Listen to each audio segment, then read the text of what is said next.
آپ کے علم میں ہو، میں اشقارین سے بھی بات کروں کہ بہار الانوار کی 10 جلدیں 110 جلدیں ہیں، ان میں سے 10 جلدیں جن کا نمبر ہے 53 سے 60 65 70 تک، تو ان کا نام ہے کتاب السماء والعالم، یعنی وہ اس میں صرف وہ احادیث ہیں جو زمین و آسمان سے متعلق جس میں گفتگو ہوئی ہے، ان احادیث کو سمجھنا، ان کو ڈی کوڈ کرنا بہت ضروری ہے، اور ہم اس کے لیے تھوڑی بہت کوشش بھی کر رہے ہیں اپنے وسائل کے مطابق۔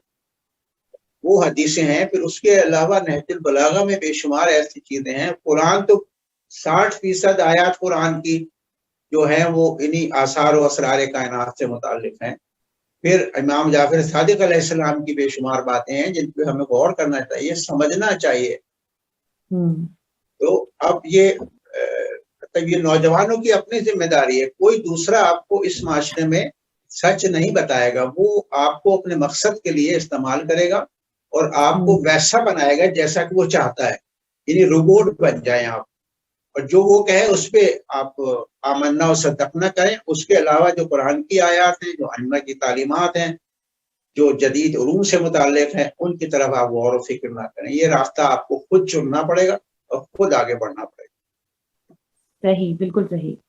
بہت بہت شکریہ آپ کا کہ آپ نے ہمیں ٹائم دیا اور بہت ہی بہترین گفتگو کی ہے، اور بہت ہی شکریہ آپ کا کہ آپ نے اپنا قیمتی وقت ہمیں دیا۔ ناظرین، اسی کے ساتھ میں اجازت چاہوں گی اباؤٹ فیوچر سے، اور پھر اگلے پروگرام میں ملتے ہیں۔ ٹی وی والوں کا بھی سب کا شکریہ، آپ کا بھی بہت شکریہ کہ آپ نے ہماری باتیں سنی، اور بہت قیمتی باتیں ہیں، یہ بہت قیمتی باتیں ہیں، اور یہ بہت ہیلپ آؤٹ کریں گی نئی نسل کو۔ یہ بہت ضروری تھی آپ کی گفتگو، اور اس سے بہت سے لوگوں کو رہنمائی ملے گی، اس لیے میں آپ کی بہت دل سے شکر گزار ہوں کہ آپ تشریف لائے اس پروگرام کے لیے۔ ناظرین، اگلے پروگرام تک کے لیے مجھے اجازت دیجیے، تب تک کے لیے اللہ حافظ۔